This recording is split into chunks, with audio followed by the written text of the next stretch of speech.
Late on the night of May 30th, the Kota neighborhood is cordoned off by a heavy police mobilization.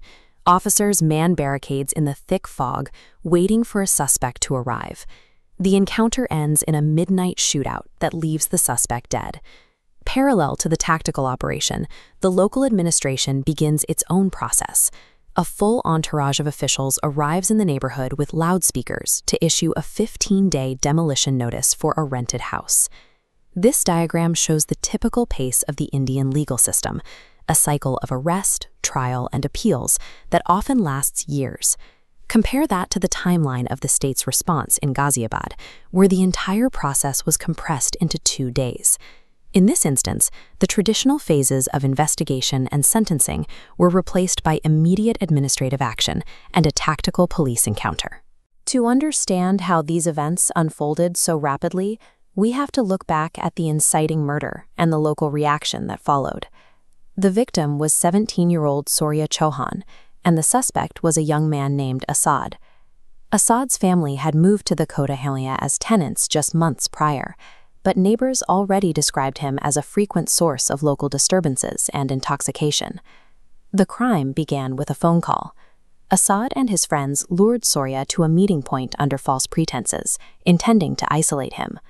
When Surya arrived, the group subjected him to verbal abuse and physical assault, before dragging him into a narrow, secluded alleyway. Before the attack turned fatal, Asad reportedly asked Surya a chilling, premeditative question. "Have you ever seen a goat being slaughtered?" Immediately after the remark, Asad attacked Surya with a knife. The teenager was rushed to the hospital, where he eventually died from his injuries. Because the halal comment was made during a holiday dispute, the local district administration moved the case beyond standard precinct procedure and into the hands of senior leadership. The brutality of the crime caused immediate panic. In the following 24 hours, multiple tenants living in the same building as the suspect packed their belongings and fled the neighborhood. For those who remained, the local sense of community was replaced by intense religious polarization, as residents linked the murder to a dispute that had started on the holiday of Eid. The atmosphere became one of extreme defense. Neighbors began stating that their safety was at risk, and even called for households to stockpile swords for protection. This local paranoia led to a public consensus. The community viewed traditional police work as too slow and demanded a more visible, immediate intervention. The exit of residents and the call for arms left a vacuum of order that the state filled with a rapid, aggressive show of force. The local administration responded to this demand with 2 specific strategies designed to restore control and provide immediate retribution. The first strategy was the bulldozer threat.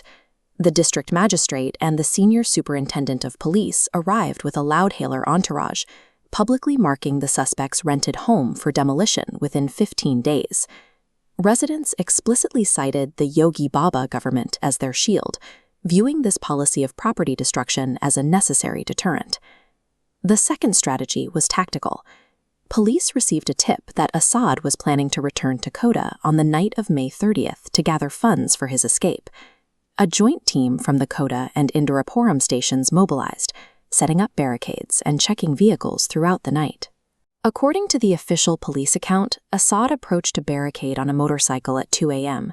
When he ignored warnings and fired at the team, officers returned fire in self-defense, resulting in his death. The use of loudspeakers, eviction notices, and a tactical shootout functioned as the state's direct answer to the community's demand for visible vengeance. Despite the violent nature of the suspect's death, his neighbors did not respond with solemnity. Instead, they openly celebrated the police killing. Residents stated that the encounter was absolutely right and argued that Assad's actions had tarnished the area's reputation. They called for his accomplices to face the same end. This reaction completes a cycle. Public fear requests lethal state action. The state provides it, and the public then validates the decision to bypass the court system. The resolution of this murder occurred outside of a courtroom, dictated instead by the speed of the bulldozer and the finality of the barricade.